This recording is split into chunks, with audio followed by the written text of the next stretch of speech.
नमस्कार दोस्तों, आपका हमारे YouTube चैनल एग्रीकल्चर टेक्निकल ज्ञान पे हार्दिक स्वागत है, अभिनंदन है, वंदन है। जैसा कि आप लोग जानते हैं कि हम आपको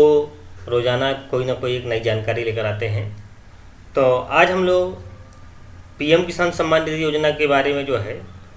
उसमें बहुत सारे लोगों का पैसा नहीं आ रहा। तो कारण क्या है कि पैसा नहीं आ रहा है, तो इसी योजना के बारे में हम लोग चर्चा करेंगे और क्यों नहीं आ रहा है उसकी हम लोग जो है विद्युत तरीके से बात करेंगे। तो जैसे कि आप लोग देख पा रहे हैं कि जिस किसान भाई का हमने पीएम किसान का स्टेटस खोल रखा है वो आपको स्क्रीन पे दिख ही रहा होगा। तो उसमें सारी जानकारियाँ उनकी किसान भाई की दी हुई है, उसका नेम, उसका फादर्स नेम, मोबाइल नंबर, आधार नंबर, अकाउंट नंबर क्या है उसका, स्टेट क्या है उसका, डिस्ट्रिक्ट क्या है, विलेज क्या है उसका, टाउन क्या है, वार्ड क्या है, होम एड्रेस क्या है उसका, रजिस्ट्रेशन स्टेटस क्या है उसका, ये सारी चीज़ें जो है दे रखी हैं। जैसा कि आप लोग देख पा रहे होंगे कि रजिस्ट्रेशन का जो स्टेटस है, रजिस्ट्रेशन है वो रजिस्ट्रेशन नंबर उनका जो है स्टेटस है वो रजिस्ट्रेशन जो है उनका डन है। रजिस्ट्रेशन का नंबर भी दिए हुए है यहाँ पे। अगर हम रजिस्ट्रेशन डेट की बात करें तो 17/9/2019 का है, यानी काफ़ी पुराना रजिस्ट्रेशन है इनका लगभग। अगर इनएक्टिवेट की बात करें, यानी रजिस्ट्रेशन के अगर इनकी हम जो है यानी कि एक्टिवेट है यानी या इनएक्टिवेट है, तो इनका जो रजिस्ट्रेशन है वो इनएक्टिवेट हो गया है, इनएक्टिवेट हो गया है। अगर रीजन की बात करें क्यों इनएक्टिवेट हुआ है, तो रीजन यहाँ भी दिए हुए है, beneficiary is income tax inactivate due to income tax pay. यहाँ पे साफ साफ लिखा हुआ है बिल्कुल कि जो इनका रीजन है इनएक्टिवेट करने का वो beneficiary is inactivate due to income tax pay. इनका जो यानी कहने का मतलब ये है कि इनका जो बेनिफिशियरी स्टेटस है इनएक्टिवेट किया गया है वो इनकम टैक्स पे की वजह से किया गया। अब बहुत सारे किसान भाई ये कहते हैं कि हमने तो इनकम टैक्स पे के दायरे में हम लोग आते नहीं हैं। तो मैं आपको किसान भाई बता दूं, जो किसान भाई कभी भी अपना आयकर रिटर्न दाखिल किया है,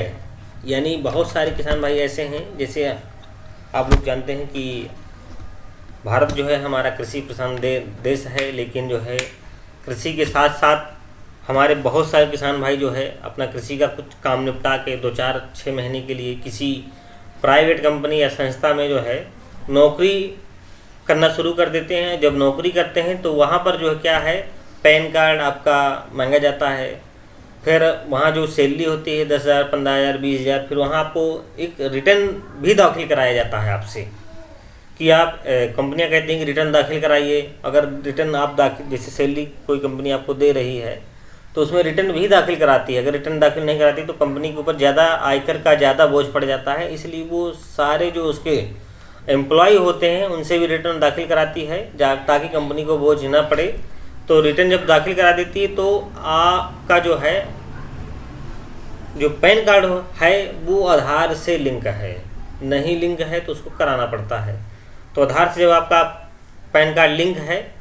मान लीजिए जैसे एक किसान भाई है, उन्होंने कहा कि सर हम तो बहुत पहले जो है होंडा कंपनी में काम करते थे, वहाँ पे एम्प्लॉय थे, लेकिन जो है और अब तो हमने जॉब छोड़ दी है। तो आपने जॉब छोड़ दी ना, लेकिन रिटर्न जो है आप एक बार दाखिल कर चुके हैं वहाँ पर। जब रिटर्न दाखिल कर चुके हैं तो अब जो पोर्टल बनाया गया है इनकम टैक्स पे को पकड़ने के लिए, तो वो पोर्टल आपको आधार नंबर से पकड़ ले रहा है, जिससे जब वो पकड़ लेता है उसको क्या पता कि आप नौकरी कर रहे हैं नहीं कर रहे हैं, आपने रिटर्न को अभी दाखिल किया तो आप उसके दायरे पर आ गए। तो अब आपको जो है पीएम किसान सम्मान निधि का और भारत सरकार की जो और अनुदान स्वरूप जो योजना चल रही हैं उनका लाभ आपको नहीं मिलेगा, क्योंकि आप रिटर्न दाखिल कर चुके। जब रिटर्न दाखिल कर चुके तो अब आपको लाभ नहीं मिलेगा उसको। जब लाभ नहीं मिलेगा तो आप परेशान हैं। तो किसान भाई आपको बता दें कि आप परेशान ना होइए, जो है अब आपको पीएम किसान सम्मान निधि का लाभ नहीं मिलेगा, क्योंकि जो है आप रिटर्न दाखिल एक बार कर चुके हैं। और जब रिटर्न दाखिल कर देता है कोई इंसान या कोई भी व्यक्ति, तो उसको जो है आयकर के उस पर ही माना जाता है। और आप जो है एक बार आयकर अपना रिटर्न दाखिल कर चुके हैं और रिटर्न आप इसलिए आपको जो है पीएम किसान सम्मान निधि का जो है लाभ से वंचित हो गए हैं आप। अब अगला स्टेप देखें आप किसान भाइयों, जिसका हमने डाटा खुला है तो आप लोग जैसे देख पा रहे होंगे उनकी जो है फर्स्ट इंस्टॉलमेंट जो है उनको प्राप्त हो गया है। फर्स्ट इंस्टॉलमेंट उनका पेमेंट जो है डन है, सेकंड इंस्टॉलमेंट भी उनका डन है, लेकिन जो थर्ड इंस्टॉलमेंट है उसमें RFT लिख कर आ रहा है, RFT signated by state for third instalment. यानी इसका मतलब ये है कि रिक्वेस्ट की गई है फंड ट्रांसफ़र के लिए किसके, स्टेट गवर्नमेंट के द्वारा, किससे, भारत सरकार से रिक्वेस्ट की गई है कि इनका जो पैसा है वो डाल दिया जाए। लेकिन जब भारत सरकार ने उस डाटे को जो है आगे बढ़ाया तो देखा कि इनकम टैक्स पे पर जो है इनकम टैक्स पे और इनकम टैक्स वेरिफिकेशन इनका पेंडिंग है अभी। जब वहाँ पर देखा गया कि इनके तो इनकम टैक्स उस पर आ रहे हैं तो इनका जो है जांच के लिए आगे बढ़ाया गया, तो इसलिए वेरिफिकेशन इनका जो है पेंडिंग हो गया, क्योंकि जांच वहाँ पर की जा रही है। और इनकम टैक्स जब पे जो है इनका हो गया तो जो अगली किस्त हैं, चौथी और पाँचवीं और छठवीं, वो सब जो है RFT पर ही लगी रह गई। अब यहाँ पर जब इनकम टैक्स की बात आ गई तो इनकम टैक्स पे जो है आपको मैं पहले ही बता चुका हूँ कि इनकम टैक्स पे जब हो जाता है तो पे हो जाता है तो वो उसको जो है PM किसान सम्मान निधि का लाभ नहीं मिलेगा। यानी भारत सरकार की और बहुत सारी और उत्तर प्रदेश सरकार की बहुत सारी योजनाएँ हैं जिसमें जो इनकम टैक्स रिटर्न दाखिल कर रहे हैं उनको योजना का लाभ, किसी भी प्रकार की जो सरकारी योजनाएं हैं उसका लाभ नहीं मिलेगा। जैसे आप राशन कार्ड को ही ले लीजिए, राशन कार्ड में बहुत सारे किसान भाई हैं उनको भी साफ साफ निर्देश जारी किए गए हैं कि जिन्होंने आयकर रिटर्न दाखिल किया है वो अपना राशन कार्ड सिलेंडर कर दें। तो मान लीजिए वृद्धा पेंशन है, बहुत सारे हमारे कृषक बंधु हैं जो कभी नौकरी करते थे, अब वो वृद्धा पेंशन के लिए अप्लाई कर दिए, PM किसान के लिए अप्लाई कर दिया। तो अब वो जब कभी नौकरी करते थे अब वो वृद्धा पेंशन के लिए अप्लाई कर रहे हैं तो वो लोग पात्र नहीं हैं। ऐसे लोगों को जो है खुद ही सोचना चाहिए कि हम लोग पात्रता के उस पर दायरे में नहीं आ रहे हैं, क्योंकि हम लोग रिटर्न दाखिल कर चुके हैं एक बार, तो हम लोग पात्रता के उसमें नहीं आ रहे हैं। और आप जैसे हम लोग देखते हैं कि ज़िलों पे जो है लोग या विभागों पे लोग चक्कर काटते हैं कि साहब हमारा पैसा नहीं आ रहा है, लेकिन वो लोग खुद नहीं देख पा रहे हैं कि हम लोग जो है जब रिटर्न दाखिल कर रहे हैं तो क्यों कर रहे हैं। इसलिए किसान भाई मैं आपके फ़ायदे की बात बता दूं, अगर आप रिटर्न दाखिल कर रहे हैं या कर चुके हैं कभी, तो किसी भी योजना के लाभ के लिए आप जो है अप्लाई मत कीजिए, नहीं अन्यथा आपका पैसा ही वेस्ट जाएगा और कुछ नहीं होगा। फिर उसके लिए आप विभागों चक्कर काटेंगे, जब विभागों चक्कर काटेंगे तो आप अपना जो है आवागमन का जो किराया लगाते हैं वो भी आपका काफ़ी महंगा होता है इस समय, क्योंकि सारे दाम जो है पेट्रोल के और डीजल के बढ़ चुके हैं, तो उसमें भी आपका पैसा ही बर्बाद होता है। इसलिए किसान भाइयों आप से अनुरोध रहेगा कि जो लोग इनकम जिनके